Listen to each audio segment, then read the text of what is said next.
Okay, hello again everyone. Pang fifth na ata na video ito. I apologize for the last video. Basa na ng pawis ko yung screen kaya hindi na makapagsulat. So, tuloy na natin. Okay, double check ko lang kung talaga nakakasulat na. Ayun, nakakasulat na tayo. Ay, sige. Okay, so natapos yung ating fourth video kanina dito sa problem na to.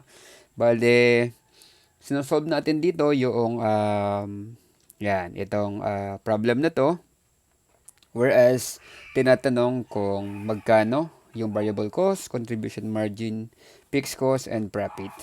As well as margin of safety and margin of safety ratio. Okay, so sagutan na natin. So, to solve this problem, no, ito ang una na dapat nating gawin.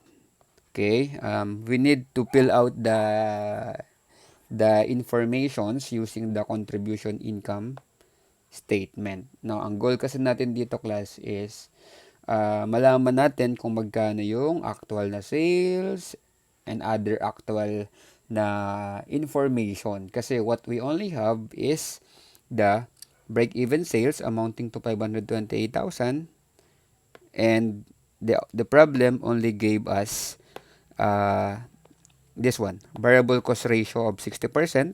This is valid, no? Whether at break-even point or at actual sales. As well as this profit ratio of 8%.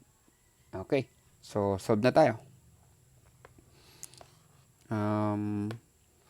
To do that, we have to do first itong ating contribution income statement. Okay. So, apply natin. Sabi natin, at break-even point, there is no profit nor loss. Therefore, in this situation, ayan, ang ating unang isasagot dito ay 0. Ano? 0 ang ating profit or loss. And then, another idea ay 60% daw ang ating variable cost ratio. So, whether it is break-even point or actual, no, pareho lang dapat yung percentage na yon. So, we get the variable cost at break-even point. That would be 528,000 times 0.60%. Sorry, 528 times 60%. So, given naman siya sa problem. Lalabas doon na 316,800.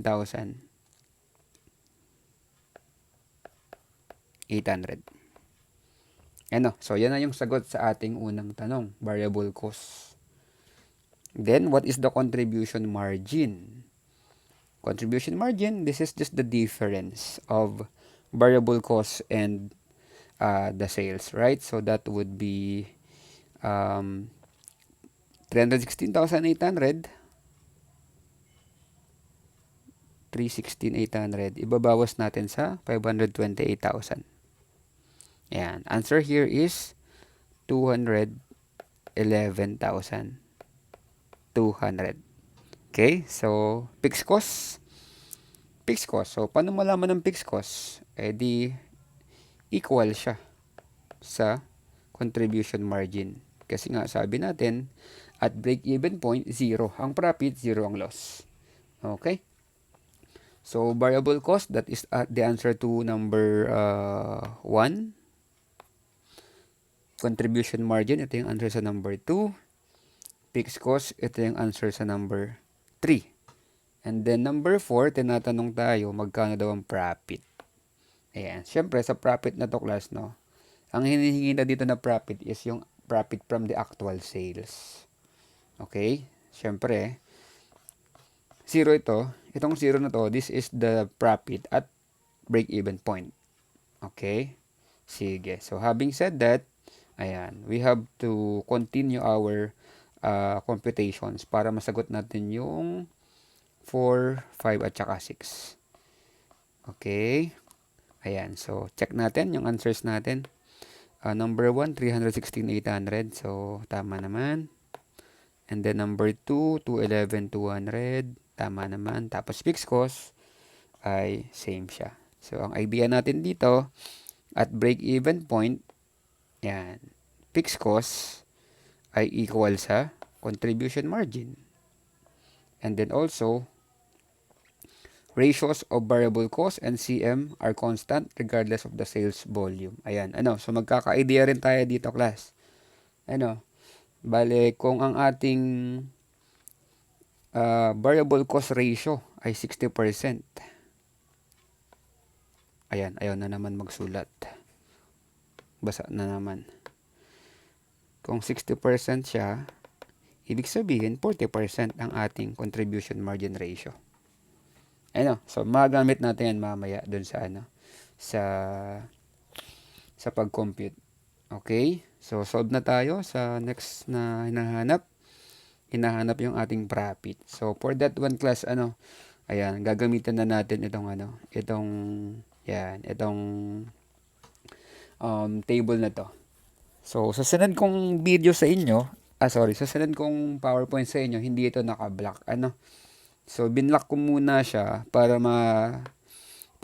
meron kayong view kung ano ba yung itsura nung pagko-compute ninyo kung sakaling kayo magso-solve on your own. Kasi yung binigay ko sa PowerPoint, meron na siyang answer. So ganito yung pagso-solve natin diyan. Kapag tapos na tayo dito sa sa contribution income statement, nasagot na natin yung 1, 2, 3. Ayan, to compute for the actual profit. So paano 'yon? Di i-apply na natin 'to. So ito lang, Yan lang ang available sa atin. Yung 211,200 na compute natin yan dito sa ating table na 'to, 'di ba? Tapos sinabi sa problem 8% yung profit. Ngayon, nasa na tayo? Using this class, using this table, 'di ba? Sabi doon 8% yung profit natin. Sana 'yon. Ayun. So 8% si profit. Asan na ito? Ayan, so 8% siya. Tapos sabi natin, 'di ba, yung contribution margin is 40%. Right? Nasaan na yung 40%? Ayun. Ito siya, yung 40%. So therefore 32% yung ating fixed cost. So burahin na natin yung ating contribution margin. 'Di ba? 40% siya. Kung 40% ang ating contribution margin, di 32. 'Di ba? 32 ang ating fixed cost.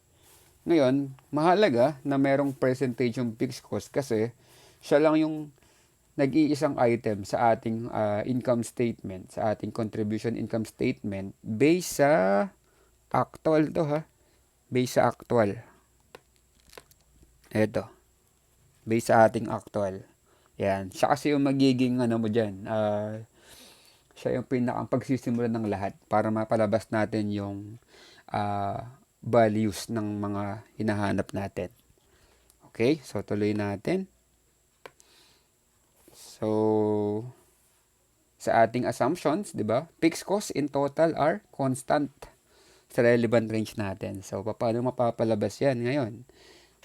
Now na alam na natin kung magkano ang total fixed cost, that is 211,200.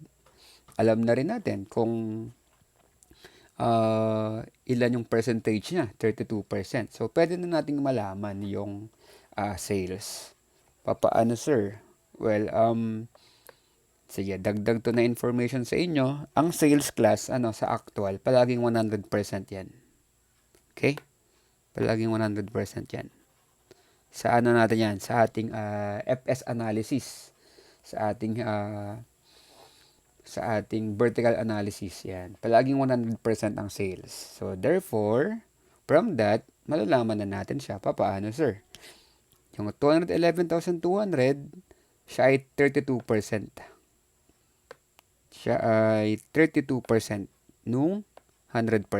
So, ang gagawin mo lang, i-squeeze mo lang. Yun yung term namin doon. I-go-gross up mo lang. Kung ang 211,200 ay 32% lang, ilan yung 100%? Di ang gawin mo lang ay 211,200, i-divide mo siya sa 32%.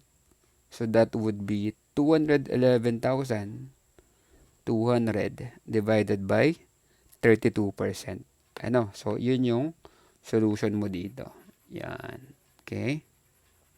211, 200 divided by 32. So, pag kinalculate mo yan, ang lalabas dyan, 660,000. Alright? So, meron na tayong actual sales. Ayan. So, syempre, laging always yan. Ano? Palaging 100% ang sales sa ating vertical analysis. Ngayon, sir, meron na tayong 100% sa sales. Meron tayong contribution margin na 40%. Di ba, ang contribution margin ay difference ng sales at saka ng variable cost.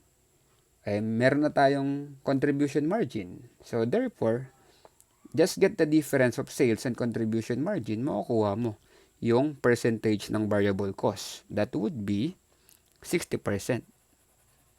Alright. Ayan, so may percentage na yung ating variable cost, 60%.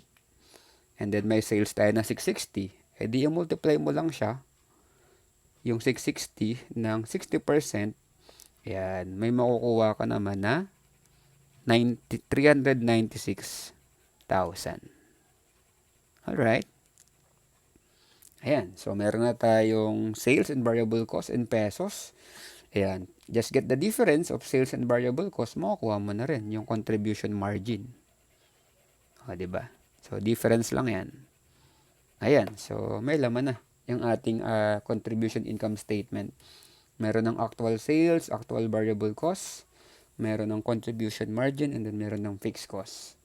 So, dito pa lang class, masasolve mo na yung profit. Bali, bawas mo lang yung fixed cost na 211,200 sa contribution margin na 264,000. Meron ka ng profit of 52,800. Okay? So, yun yung ating solution dito sa number 4 profit.